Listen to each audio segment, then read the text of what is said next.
नमस्कार दोस्तों, कैसे हैं आप लोग। तो हम पढ़ रहे थे अलंकार और अलंकार के दो भाग हो चुके हैं। आज अलंकार का तीसरा भाग होगा और अलंकार में हम पढ़ रहे थे अर्थालंकार और अर्थालंकार में उपमा अलंकार हो गया था हमारा। और आज हम उपमा के आगे पढ़ेंगे, यानी आज हम पढ़ेंगे रूपक अलंकार, यानी आज हम रूपक अलंकार के बारे में बात करेंगे।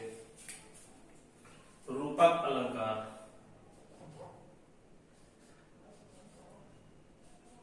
रूपक अलंकार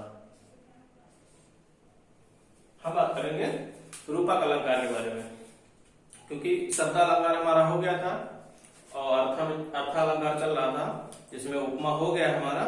और आज हम रूपक अलंकार के बारे में बात करेंगे। रूपक अलंकार का मतलब होता है कि रूप धारण करना, रूप धारण करना। रूपक का मतलब होता है रूप धारण करना, यानी इसमें जो उपमेय होता है, उपमेय के स्थान पे उपमेय उपमान जो है वो रूप धारण कर लेता है, यानी उपमेय उपमान का रूप धारण कर लेता है। इसका उपमेय जो होता है उपमान का रूप धारण कर लेता है। उपमेय उपमान का रूप धारण कर लेता है, रूप धारण कर लेता है, कर लेता है। मतलब उपमेय जो है वो उपमान का रूप धारण कर लेता है। जो उपमेय है ये उपमान का रूप धारण कर लेता है। मतलब जो उपमान है वही उपमेय हो जाता है। जैसे कहा जाए नेत्र कमल है, नेत्र कमल है, नेत्र कमल है। अब कहा गया कि नेत्र कमल है, मतलब यहां पे जो उपमान है, जो उपमान नेत्र है, उसको कह दिया गया है कि ये कमल है, यानी उपमेय उपमान का रूप धारण कर लिया है। जो उपमेय है वो उपमान का रूप धारण कर लिया है, यानी जो नेत्र है वो कमल कमल है। जो नेत्र की बात कर रहे हैं, नेत्र कमल हो गए हैं, यानी उपमेय उपमान का रूप धारण कर लिया है। तो जैसे कहा जाए मुख चंद्र तुम्हारा देख सके, मुख चंद्र तुम्हारा देख सके,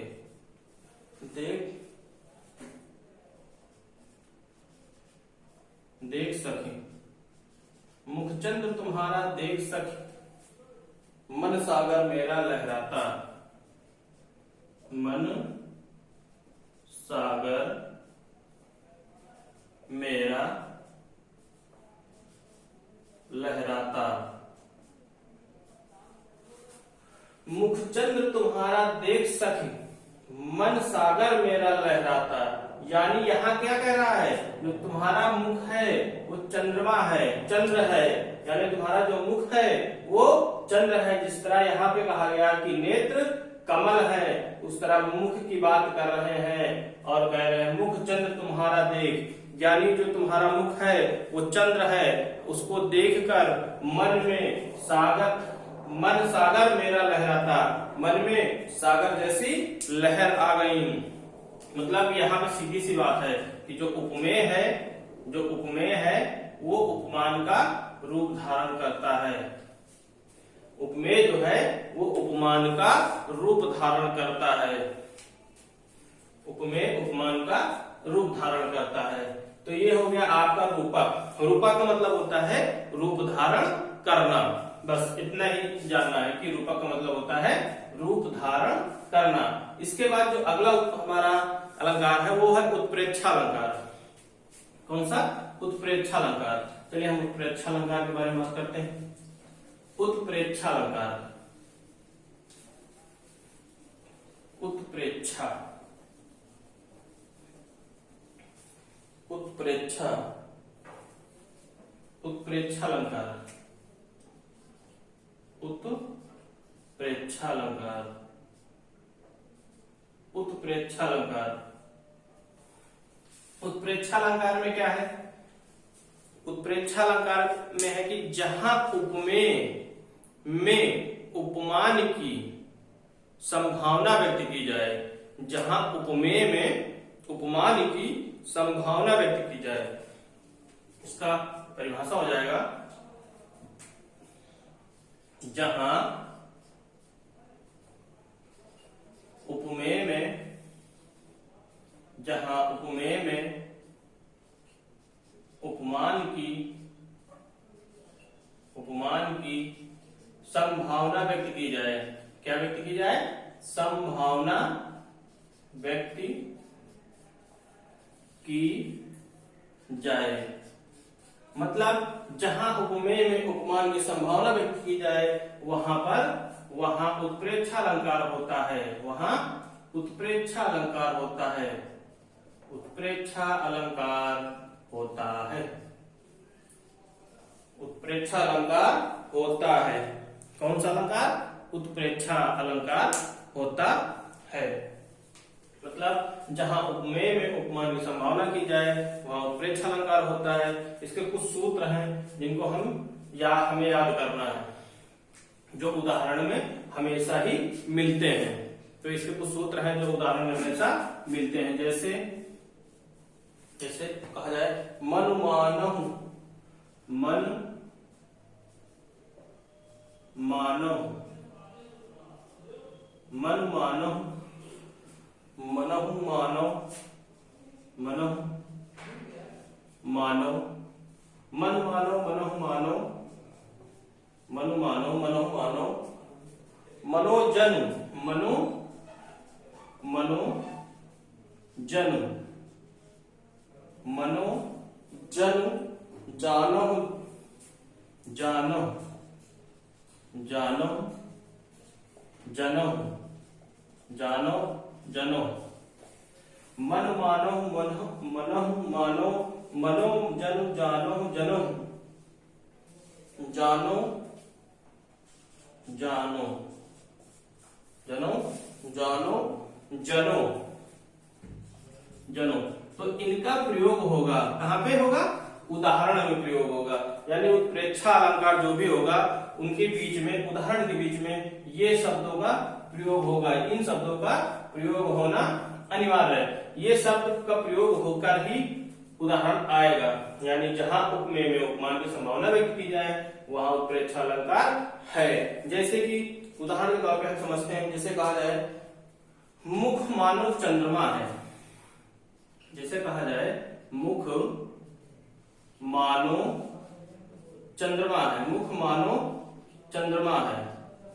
यानी यहाँ पे कहा जा रहा है, संभावना व्यक्त की जा रही है कि मुख मानो चंद्रमा है। यानी मुख को मान रहे हैं कि चंद्रमा है, यानी वहां संभावना व्यक्त कर रहे हैं कि मुख मानो चंद्रमा है। तो यहाँ पे जो मानो शब्द का प्रयोग हुआ है, ये बीच में हमको इससे पता चल गया है कि अगर हमको कुछ नहीं पता तो हम सिर्फ यही शब्द देखेंगे कि मानो। मानो कहाँ पे है? ये मानो यहाँ पे है, देखिए। ठीक, तो इन मानो का हम इसमें प्रयोग हुआ उदाहरण में, यानी मुख मानो चंद्रमा है। अगर मानो का प्रयोग हुआ है तो इसका मतलब ये उत्प्रेक्षा अलंकार है। इसके बाद और उदाहरण लेते हैं। जैसे और उदाहरण के तौर पे जैसे कहा जाए सोहत ओढ़े पीठ पर, सोहत ओढ़े पीठ पर, सोहत ओढ़े, सोहत ओढ़े, सोहत ओढ़े पीठ पट, पीठ पट, पीठ सॉरी पीठ है, पीठ पट। श्याम सलोने गात, श्याम सलोने गात, सोहत ओढ़े पीठ पर श्याम सलोने गात। और मनहु, मनहु नीलमणि, मनहु नीलमणि, मनहु नीलमणि। शैल पर आतप परे प्रभात, शैल पर आतप पर्यो प्रभात, आतप पर्यो प्रभात। यानी सोहत ओढ़े पीठ पर श्याम सलोने गात और मनहु नीलमणि, शैल पर आतप पर्यो प्रभात। तो यहाँ पे जो है सीधी सी बात, अगर हमको पहचानना है कि उदाहरण किस अलंकार का है, तो हमको सिर्फ यही देखना है क्या है जो इसमें दे रखे हैं सूत्र के तौर पर, क्या इसमें कोई है। तो इसमें सीधी सी बात है मनहु है, इसमें कौन सा है मनहु। तो हमको सीधा मालूम हो गया कि ये उत्प्रेक्षा का है, यानी यहाँ पे मनहु लगा हुआ है, मतलब कि ये उत्प्रेक्षा का है। किस अलंकार का है, उत्प्रेक्षा का है। ये जो पंक्ति है ये बिहारी जी की पंक्ति है। किसकी पंक्ति है, बिहारी जी की पंक्ति है, बिहारी जी की पंक्ति है। यहाँ पे जो पट, कुछ के बारे में हम जान लेते हैं। जैसे पट मतलब होता है कपड़ा, पट मतलब होता है कपड़ा, और श्याम का मतलब होता है सांवला, श्याम का मतलब होता है सांवला, सांवला, श्याम का मतलब होता है सांवला। और गात मतलब होता है शरीर, गात मतलब होता है शरीर। इनको हम इसलिए जान रहे हैं ताकि ये पर्यायवाची में या अनेकार्थक शब्द कहीं भी हमको ये मिल जाएंगे तो हमको मालूम हो जाएगा, इनके अर्थ मालूम हो जाएंगे। और नीलमणि मतलब होता है नील, नीलमणि मतलब होता है नील। और शैल मतलब होता है पर्वत, सभी मालूम है, शैल मतलब होता है पर्वत। ठीक। आतप पर्यो प्रभात, आतप मतलब होता है धूप, आतप मतलब होता है धूप, और प्रभात मतलब होता है सवेरा, सवेरा। तो हम अर्थ इसलिए जान रहे हैं ताकि ये आगे आने वाले अगले टॉपिकों में काम आएगा। तो ये हो गया आपका उत्प्रेक्षालंकार। कौन सा हो गया, उत्प्रेक्षालंकार। उत्प्रेक्षालंकार का मतलब है कि जहां पर उपमेय में उपमान की संभावना व्यक्त की जाए वहां उत्प्रेक्षालंकार होता है। और हम इन सूत्रों को जरूर याद रखेंगे। अगर ये याद है तो हम सीधा जान लेंगे कि ये उत्प्रेक्षालंकार है। तो ये हो गया आपका उत्प्रेक्षालंकार। इसके बाद हम अन्य और भी हैं अलंकार, उनके बारे में बात करेंगे। इसके बाद जो अलंकार है वो है अनन्वय अलंकार। कौन सा अलंकार, अनन्वय अलंकार, अनन्वय, अनन्वय अलंकार। यानी कौन सा अलंकार, अनन्वय, अनन्वय अलंकार। ठीक, हम बात करेंगे अनन्वय अलंकार के बारे में। अनन्वय अलंकार क्या होता है, जहां उपमेय को ही उपमान मान लिया जाता है, जहां उपमेय को ही उपमान मान लिया जाता है। मतलब इसकी जो परिभाषा हो गई, यानी जहां जहां उपमेय को ही उपमान मान लिया जाता है, उपमान मान लिया जाता है। मतलब जहां उपमेय को ही उपमान मान लिया जाता है वहां पर अनन्वय अलंकार होता है।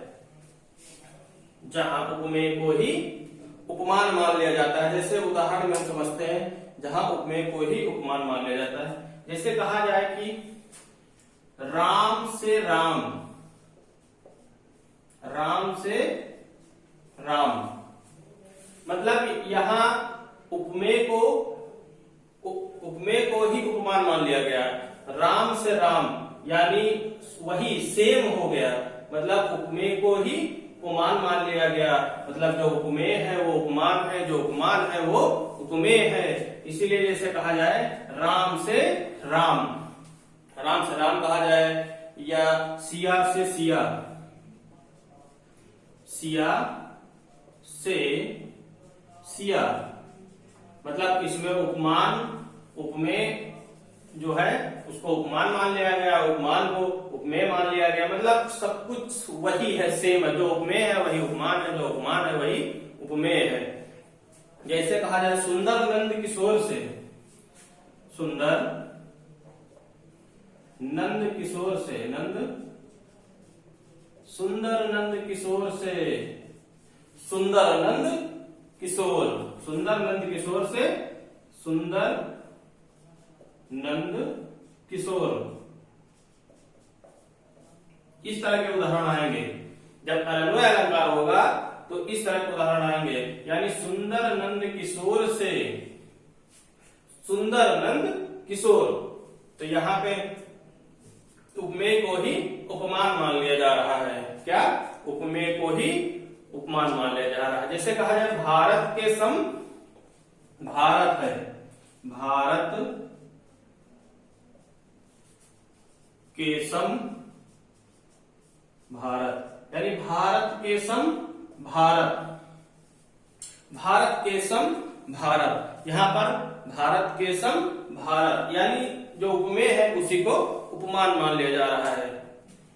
जैसे और उदाहरण ले लेते हैं इसके, जो भी उदाहरण आएंगे इसी तरह के उदाहरण आएंगे, इससे अलग उदाहरण नहीं पूछे जाएंगे।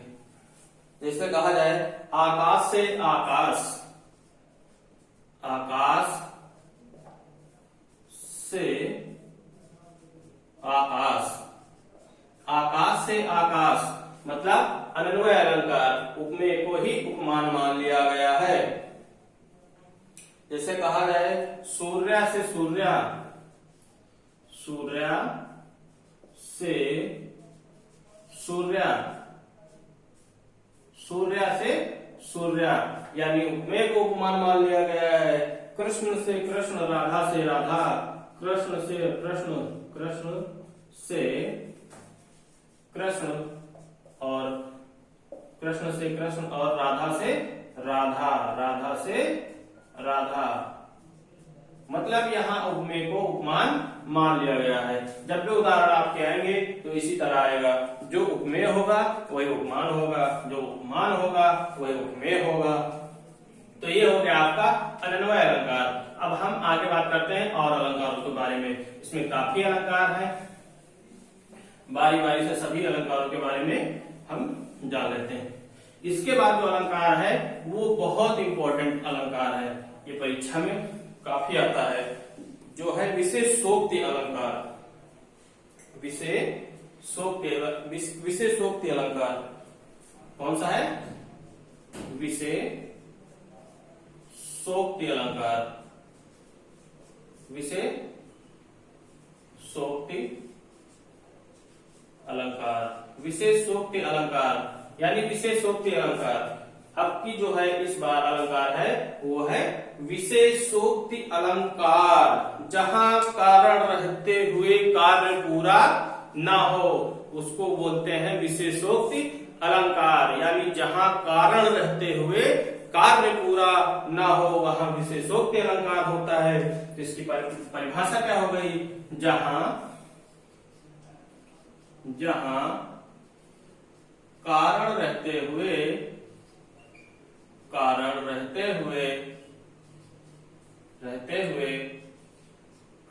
पूरा ना हो, कार्य पूरा ना हो वहां पर विशेषोक्ति अलंकार होता है। जहां कारण रहते हुए भी कार्य पूरा ना हो पाए वहां पर विशेषोक्ति अलंकार होता है। उदाहरण में जैसे हम देखें तो उदाहरण में जैसे कहा जाए जल बीच मीन प्यासी, जल बीच मीन प्यासी, जल बीच मीन प्यासी मोहि देख आवे हांसी, मोहि देख आवे हांसी। इस उदाहरण से हम समझते हैं जहां कारण रहते हुए भी कार्य पूरा ना हो, मतलब यहां उदाहरण में क्या कहा जा रहा है कि जल बीच मीन प्यासी, यानी जल के अंदर मछली रहते हुए भी प्यासी है।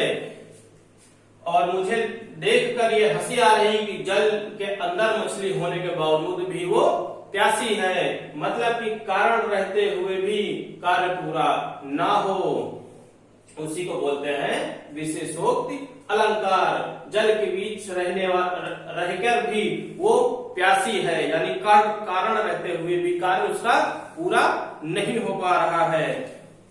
अगला उदाहरण देखते हैं, जैसे कहा देखो मेघ बरसते, देखो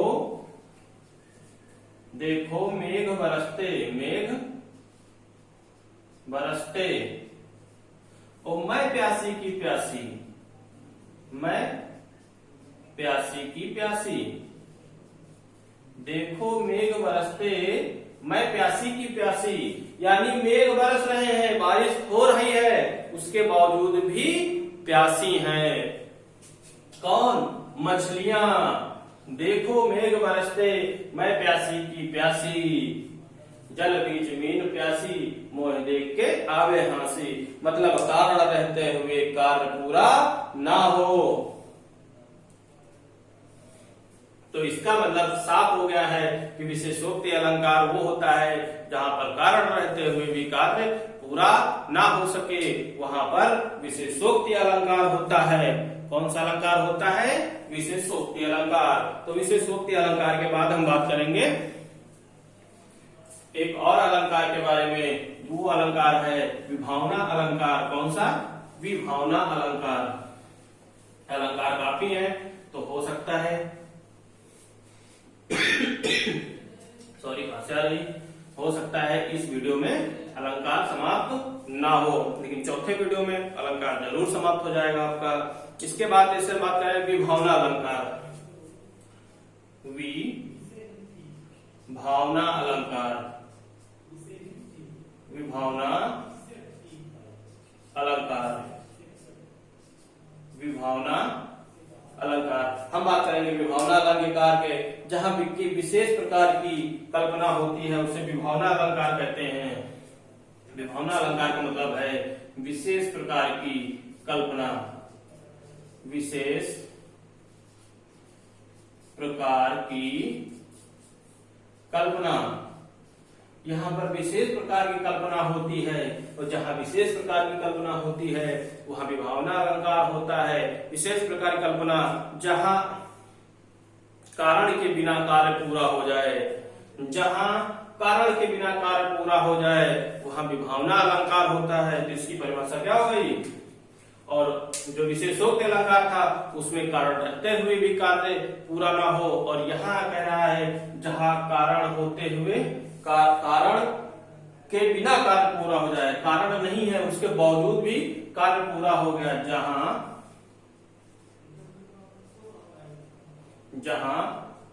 कारण के बिना कार्य पूरा हो जाए, कारण के बिना कार्य पूरा हो जाए, कारण के बिना कार्य पूरा हो जाए। जहां कारण के बिना कार्य पूरा हो जाए वहां पर विभावना अलंकार होता है।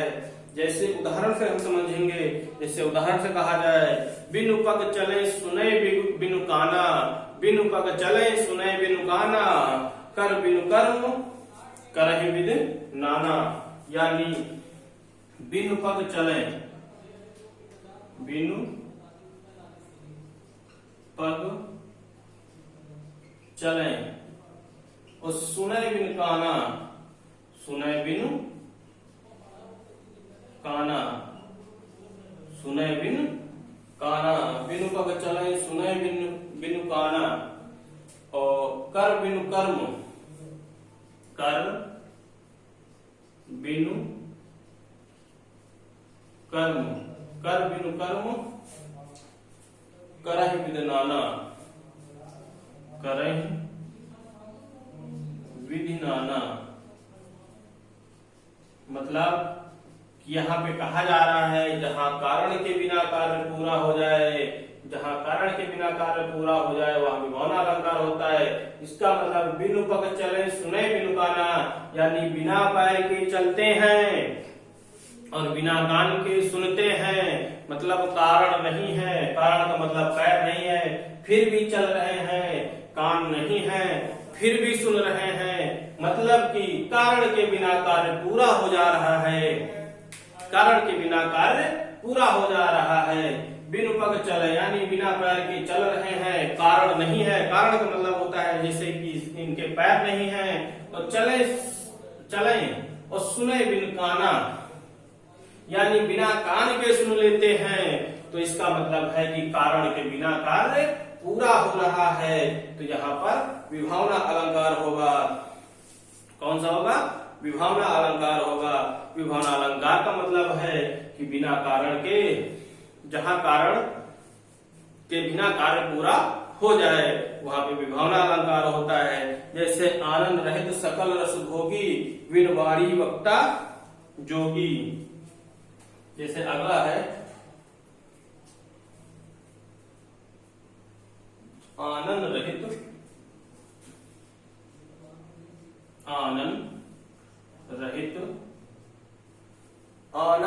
सकल रस भोगी, आनंद रहित सकल रस भोगी, आनंद रहित सकल रस भोगी, और बिन वाणी वक्ता बड़ जोगी, बिन वाणी वक्ता बड़ जोगी, वक्ता बड़ जोगी। मतलब इसमें भी कहा जा रहा है कि आनंद रहित सकल रस भोगी और बिनु वाणी वक्ता बड़ जोगी, यानी वाणी नहीं है, आवाज नहीं है, उसके बावजूद भी एक जोगी बन के सारी चीजें कर रहे हैं और गा रहे हैं, सब कुछ कर रहे हैं। यानी इसका मतलब है कि कारण के बिना कार्य पूरा हो जा रहा है। इसका मतलब ये विभावना अलंकार है। तो ये आपके जो है अलंकार आज विभावना तक ही रखेंगे। इसके बाद थोड़े से अलंकार और बचे हैं जो लास्ट वाले वीडियो में हम समाप्त कर देंगे।